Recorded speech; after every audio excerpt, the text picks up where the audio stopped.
Eu peço antecipadamente profundas e sentidas desculpas. Eu vou muito estar dependente do texto, porque aprendi, basta saber com quem, de que isto o tempo é dinheiro. E, portanto, há que formular aqui alguma economia. Portanto, o tema que me foi oferecido, e que eu agradeço desde já o convite e também a oportunidade para refletir, foi Cristo na empresa. No património da minha congregação religiosa, que é, como já foi dito aqui, os missionários monfortinos, existem testemunhos dos missionários canadianos que na década de 1950 descobriram nas florestas da Papuásia Nova Guiné uma tribo primitiva. Era e foi o primeiro contacto que os elementos desta tribo tinham com o homem branco, e foi com estes canadianos. Depois de terem percorrido um longo caminho, até se entenderem, começou o anúncio da evangelização, o falar de Jesus, o falar de Deus. Era tudo muito rudimentar, porque a primeira dificuldade que existiu foi que na língua nativa faltavam palavras essenciais. Por exemplo, Deus. Não havia uma palavra naquela língua para dizer Deus. O mais próximo era espíritos. Mas quando se falava de espíritos, falavam-se dos antepassados. E como é que iam dizer igreja? E como é que iriam falar da salvação? Foi, portanto, um caminho difícil, exigente, mas com o tempo e, sobretudo, com a postura e com a atitude, fizeram entender que havia uma nova forma de viver a vida, uma outra maneira. Vamos dizer que aqui começou o anúncio explícito da presença e da ação de Jesus na vida de uma pessoa. O que impressiona é que quando finalmente, passado alguns anos, alguns homens dessa tribo optaram e decidiram serem batizados, ou seja, decidiram abraçar um novo modo de vida, uma outra maneira de viver, uma outra cultura, digamos nós, já tinham percebido que coisas como a poligamia não eram consentâneas. Por uma razão. É que tinham descoberto que a mulher não era uma propriedade ao lado de outros bens que tinham, mas que a mulher era pessoa, era ser humano. Assim como descobriram que a noite ou o anoitecer não é para ser encharcado numa bebida que eles localmente fabricavam para contactarem com os espíritos antigos e os manterem serenos. Assim como tinham percebido que era necessário abandonar determinadas práticas canibais, que me vou aqui eximir de referir quais eram essas práticas, que têm sobretudo a ver com o aproximar-se, o tocar, o ungir-se no corpo com os elementos do corpo do outro. Ou seja, e o ponto é este, a entrada em cena de Jesus na vida destas pessoas deu-lhes, antes de mais, um sentido novo e uma compreensão nova do que é o ser humano. A partir daí, a partir desta nova compreensão acerca do que é o ser humano, então eles elaboraram maneiras de agir, maneiras de proceder. Tecnicamente, significa que a presença de Jesus gera uma compreensão antropológica, gera uma antropologia, uma forma, uma maneira de ver o ser humano, e a partir dessa antropologia estabelece-se uma ética, os seus critérios e os seus valores. Volto ao ponto essencial que nos é oferecido pela presença e pela importância de Jesus. É verdadeiramente esta nova perspectiva e compreensão do que é o ser humano. O ser humano, quem é o homem, o que é a mulher. Este ponto torna-se particularmente importante nos tempos e nos dias atuais. Se me permitem evocar aqui um lugar comum de que vivemos não só rodeados de tecnologia, num escritório, numa empresa, mas a nossa mentalidade hoje, aquela mentalidade com que todos nós funcionamos diariamente, já é uma mentalidade técnica, que tem os seus mandamentos. Entre esses, encontram-se dois que são cruciais. Produzir o máximo, despendendo o mínimo. Costumamos olhar o telemóvel, que hoje um telemóvel consegue produzir uma quantidade de tarefas, é só um aparelho que está ao alcance e nas medidas de um bolso. Há 40 anos eram precisos não sei quantos aparelhos para fabricar aquilo. Portanto, a máxima produção com o mínimo uso de meios e de investimento. Um outro ponto crucial desta mentalidade técnica é a eficiência, é a competência. Tudo isto são valores sagrados hoje em dia. Ora, sem estar da minha parte e sem existir qualquer propósito de fazer considerações morais ou moralistas, mas a verdade, como incessantemente referiu Guter Anders, é de que o perigo é nós passarmos a avaliar e a olhar mesmo para as pessoas, mas segundo este critério da técnica, usando precisamente os mesmos princípios.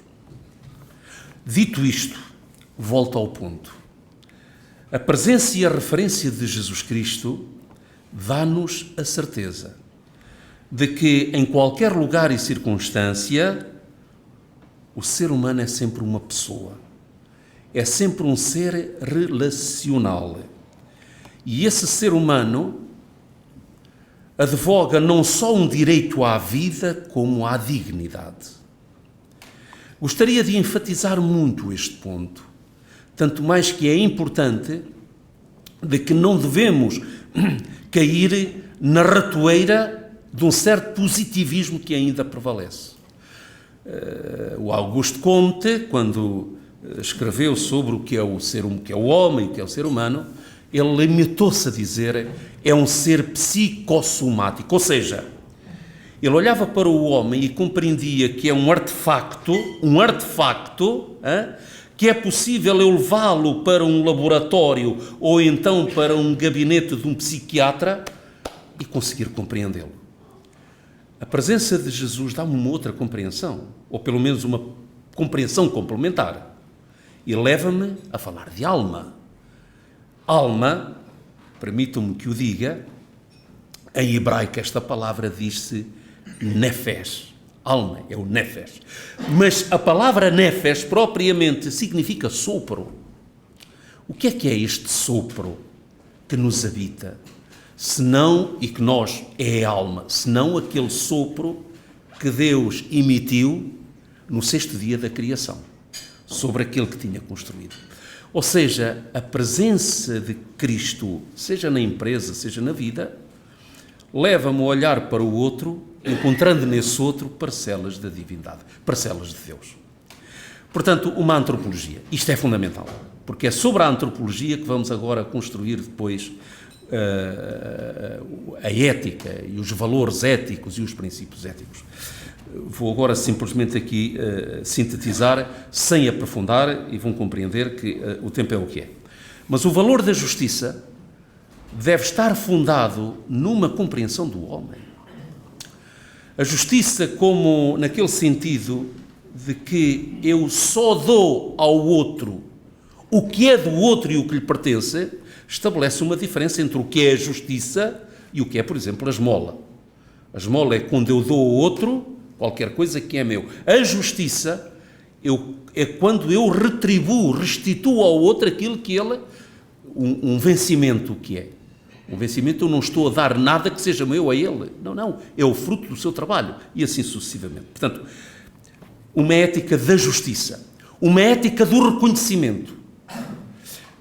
Se nós tivéssemos tempo, poderíamos estar agora aqui horas a falar sobre a crise em que esta nova cultura colocou a ética do reconhecimento a pretexto de tantas coisas às vezes sem importância.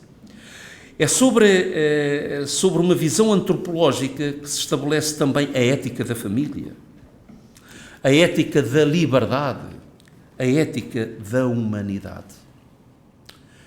Em suma, Cristo na empresa é aquele que me faz descobrir que cada pessoa é um inteiro. É uma dimensão física, é uma dimensão psíquica, afetiva, familiar, relacional, espiritual, transcendente. Inteiro. É curioso porque a palavra salvação, no seu significado original, significa isso mesmo, íntegro, integral, um todo. A empresa, portanto, é o lugar de promoção e de salvaguarda desta integralidade. Cristo na empresa. Porquê ou para quê? E eu vou responder assim. Cristo na empresa para fazer da empresa um monte das bem-aventuranças.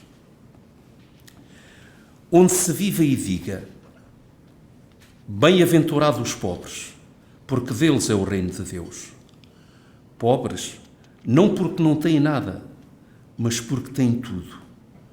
Tudo o que nos realiza como pessoas, como profissionais, como homens, como mulheres, mas também onde nos sentimos realizados como pais, como crentes. A empresa é isto. Promove uma pobreza não porque não se tem nada, mas porque se tem tudo, e desse tudo o essencial. A empresa é monte das bem-aventuranças, onde se diga: bem-aventurados os que choram, porque serão consolados. Um choro que não advém de uma carência, mas tão só por compaixão dos que no mundo não têm trabalho, ou dos que, tendo trabalho, não se sentem realizados. Daquele monte onde se possa dizer: bem-aventurados os mansos, porque possuirão a terra. É a mansidão própria dos humildes, dos que sabem que não são o topo do mundo, nem os donos da terra. Esse é o caminho para alcançar a verdadeira terra aqui no céu. Aqui, a terra que é o céu, aqui na terra. Bem-aventurados os que têm fome e sede de justiça, porque serão saciados. A empresa é oficina de justiça. Acontece essa justiça porque há fome da justiça nela. Há essa comum e global vontade de a realizar e de a ver acontecer. Reconhecer que o que é de outro lhe pertence. Bem-aventurados os misericordiosos, porque alcançarão misericórdia. Agir e abordar a fragilidade de cada pessoa, não com o rigor da punição, do julgamento, da desconsideração, da humilhação, mas bem-aventurados os misericordiosos, porque alcançarão misericórdia. Bem-aventurança do monte de que é a empresa, porque olha para o outro com compreensão e também com ternura e com compaixão. Bem-aventurados os puros de coração, porque verão a Deus. Como explicava São Gregório de Nisa, não só o coração puro e límpido contempla Deus, mas é a visão de Deus que torna o olhar puro e límpido. Na empresa vê-se tudo e vêem-se a todos na pureza do olhar que vê a Deus. Na empresa se diz: bem-aventurados os pacificadores, porque serão chamados filhos de Deus. Só na paz que brota do coração de cada um e se materializa em gestos e ações concretas, permite que todos se sintam irmãos, reconhecendo-se filhos de Deus. Por fim, bem-aventurados os que sofrem perseguição por causa da justiça, porque delas é o reino dos céus. A empresa, volto a repetir, é oficina da justiça. Na nossa sociedade, é o lugar por excelência da sua realização. Que não falte, pois, nas nossas empresas, nos nossos escritórios, a coragem para que essa justiça prevaleça. E se tiver um dia que acontecer, que para afirmar esse valor que provém da tua compreensão de quem é o ser humano, sossega. Já Jesus te disse: bem-aventurados, porque também eu fui perseguido por causa do valor da justiça. Tenho dito.